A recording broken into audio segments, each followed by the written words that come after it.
La neurodinamia es una técnica que se usa para la movilización selectiva del sistema nervioso, tanto central como periférico, y que sirve para liberar a este sistema de cualquier atrapamiento o conflicto que tenga.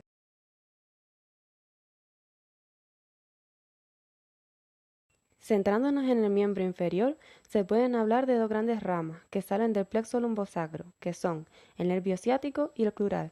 El nervio ciático transcurre de la región lumbar a través de la región glútea y desciende por la parte posterior de la pierna y se divide en la rodilla, más concretamente en el hueco popliteo, en dos ramas. En primer lugar, nos vamos a centrar en el ciático popliteo externo, o también llamado nervio peroneo común, que inerva a nivel motor al grupo de músculos peroneos. Este nervio, a su vez, vuelve a dividirse en dos ramas. La primera de las ramas de las que se va a hablar es la rama dorsal externa del ciático popliteo externo. Para la exploración, lo que nos interesa es poner en tensión el nervio, para así poner de manifiesto si hay algún atrapamiento o limitación. Para ello, se debe tener en cuenta que el paciente debe estar siempre en posición de decúbito supino y sin almohada, para que no haya ningún punto inicial de tensión neural.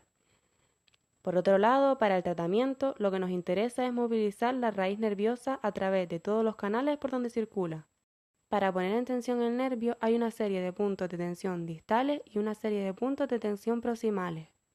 Vamos a empezar por los puntos de tensión proximales, que se caracterizan por ser genéricos para todo el plexo lumbosacro.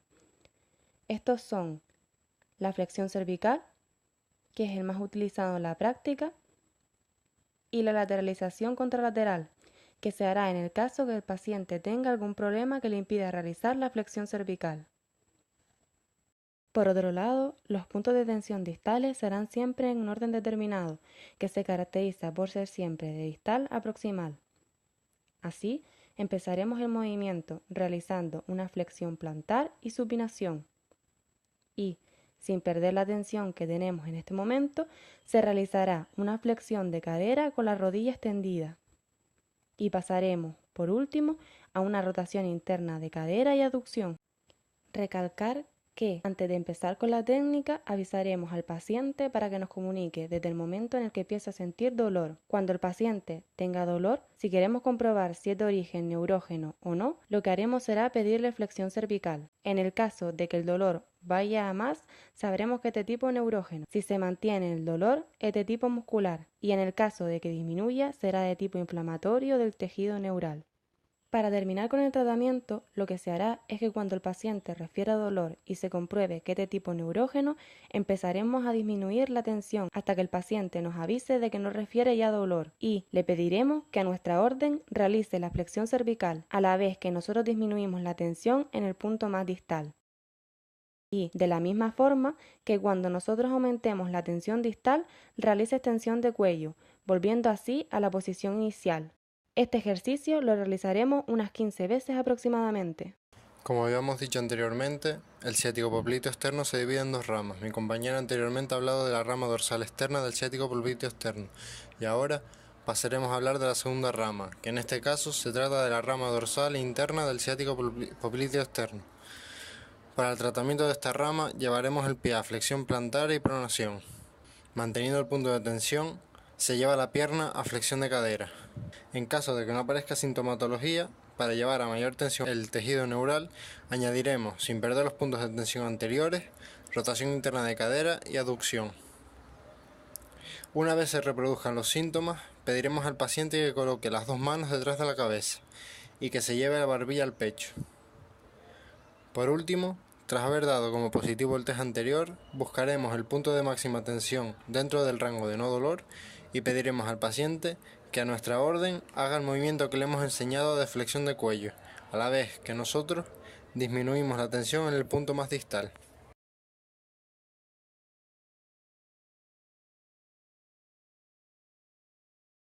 A continuación, vamos a realizar la técnica de neurodinamia de la rama tibial posterior del ciático popliteo interno. Está situado en la cara posterior de la pierna, por lo que el primer punto de tensión será la flexión dorsal del pie. Y como además es interno, el siguiente punto será la pronación. A partir de aquí, y sin perder la tensión, realizaremos flexión de cadera, rotación interna y aducción de la pierna. Si en algún momento durante la ejecución aparece alguna molestia o dolor, Pediremos al paciente que aplique tensión proximal, realizando una flexión cervical con ambas manos. Para llevar a cabo el tratamiento, debemos quitar tensión hasta llegar al punto anterior a donde aparece la molestia. Una vez aquí, procederemos a realizar desequilibrios tensionales entre la zona proximal y la distal.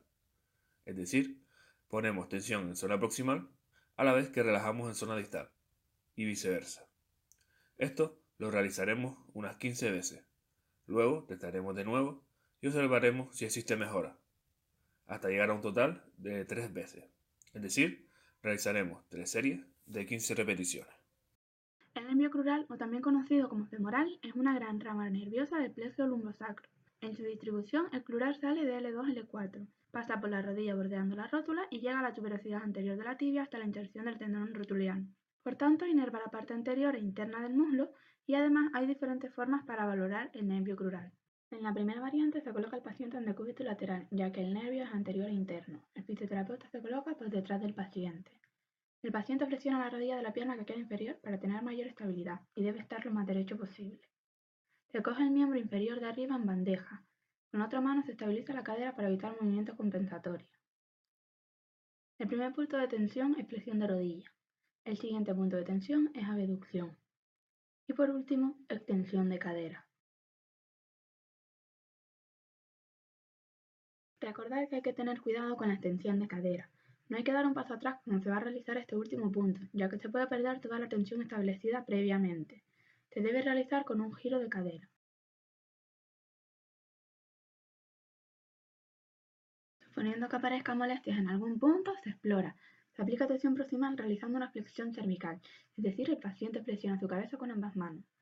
El último punto de tratamiento sería un poco antes del último punto de tensión en el que aparecían las molestias.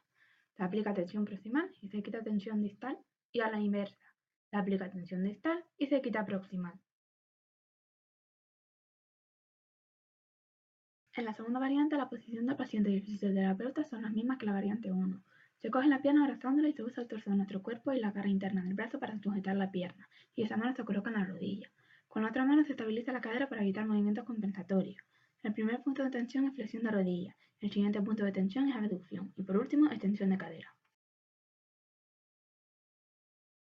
Suponiendo que aparezcan molestias en algún punto, se explora aplicando tensión proximal como en la variante 1.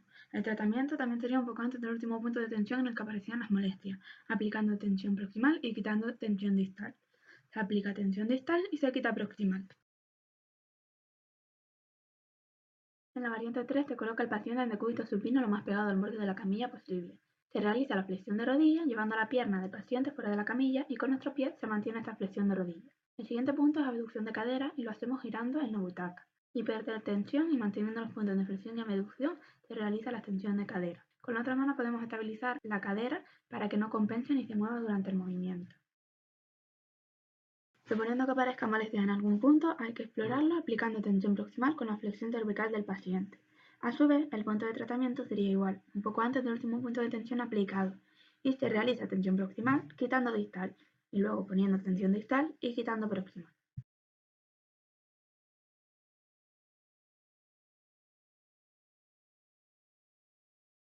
El nervio mediano es un nervio del plexo braquial y tiene su origen en T6, T1. En su distribución, este nervio ingresa al antebrazo para inervar los músculos de la cara anterior del antebrazo y la cara palmar de los 3 primeros dedos. Para el nervio mediano, la posición de partida es con el brazo pegado al cuerpo, flexión de codo de 90 grados, freno en terminación neutra y muñeca y dedos en posición neutral. El primer punto de tensión es extensión de muñeca y dedo. El siguiente punto de tensión es la supinación. Después, extensión del codo. Y por último, abducción del hombro.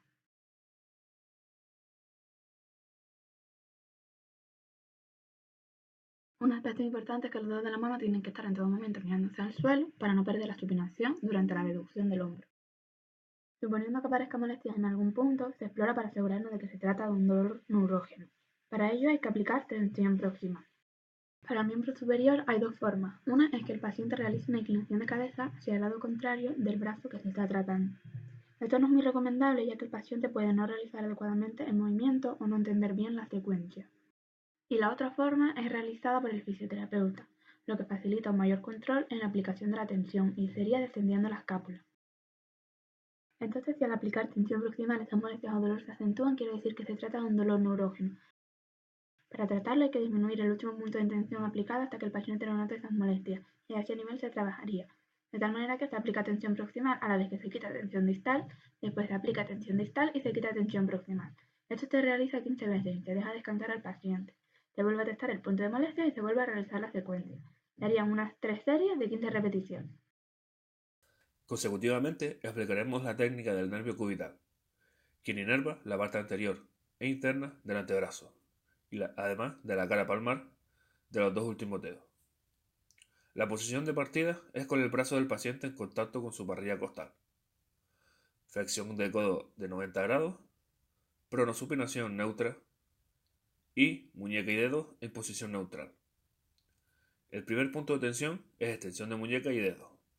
El segundo punto, una pronación, seguido de una extensión de codo y abducción del hombro. Suponiendo que aparezcan molestias, para saber si es neurógena, se aplica tensión proximal, pudiéndose realizar de dos maneras. O el paciente inclina la cabeza hacia el lado contrario del brazo que se está tratando, o bien lo realiza el fisioterapeuta, descendiendo la escápula. El modo en que vamos a llevar a cabo el tratamiento será quitar tensión hasta llegar al punto anterior a donde aparece la molestia. Una vez aquí, procederemos a realizar desequilibrios tensionales entre la zona proximal y la distal. Es decir, pondremos tensión en zona proximal a la vez que relajamos en zona distal, y viceversa. Esto lo realizaremos 15 veces. Luego testaremos de nuevo y observaremos si existe mejora, hasta un total de 3 veces. Es decir, realizaremos 3 series de 15 repeticiones. El nervio musculocutáneo es uno de los nervios que forman parte del plexo braquial. Este nervio inerva toda la zona del hombro, parte anterointerna del brazo y llega a la inserción del bíceps braquial a través de dos ramificaciones laterales. Es un nervio que también da lugar a una rama que acompaña al manguito de los rotadores, que es la rama circunfleja. Se trata de un nervio que llega hasta el codo, por lo que no vamos a tener en cuenta la posición de la mano, muñeca y dedo, pero sí vamos a tener en cuenta la pronosupinación. Para realizar la exploración y el tratamiento del nervio, vamos a tener en cuenta que en la posición de partida, el brazo del paciente debe estar pegado al cuerpo, tener una flexión de codo de 90 grados y una pronosupinación neutra. El primer punto de tensión que realizaremos es la pronación, en la que se debe tener en cuenta no realizar un retorcimiento de la muñeca, porque esto provoca dolor al paciente. Por lo tanto, se realiza el agarre en la zona de la muñeca y las tomas tendremos que realizarlas con nuestras falanges distales relajadas, como si fueran pinzas, para no dañar al paciente. Por consiguiente, se tendrá que realizar una extensión de codo y, por último, una abducción de hombro. Como ya se ha dicho a lo largo del vídeo, desde que el paciente presente alguna molestia, exploramos y aplicaremos tensión proximal descendiendo nosotros mismos la escápula del paciente. En el caso en el que aumente la molestia, pasaremos a realizar el tratamiento, ya que el test es positivo. Quitamos entonces tensión del último punto hasta que disminuya el dolor en el paciente y a partir de aquí realizaremos el movimiento poniendo tensión proximal con el descenso de la escápula y disminuyendo la tensión distal, quitando pronación y luego poniendo tensión a nivel distal, aumenta la pronación y disminuyendo a nivel proximal, devolviendo la escápula a su posición inicial. Este ejercicio lo realizaremos unas 15 veces aproximadamente. El nervio radial inerva la cara posterior del brazo y dorsal del antebrazo, además del dorso de la mano y los 3 primeros dedos. Con el brazo extendido a lo largo del cuerpo, el codo en extensión, pronosupinación neutra, dedos y muñeca en posición neutral, llevaremos los dedos a flexión con el pulgar previamente alojado. A continuación, colocaremos la muñeca en flexión y llevaremos el brazo en supinación a flexión de codo, rotación externa de hombro y como último punto de tensión añadiremos la abducción. Una vez se reproduzcan los síntomas, descenderemos la escápula en busca del aumento de la sintomatología dolorosa.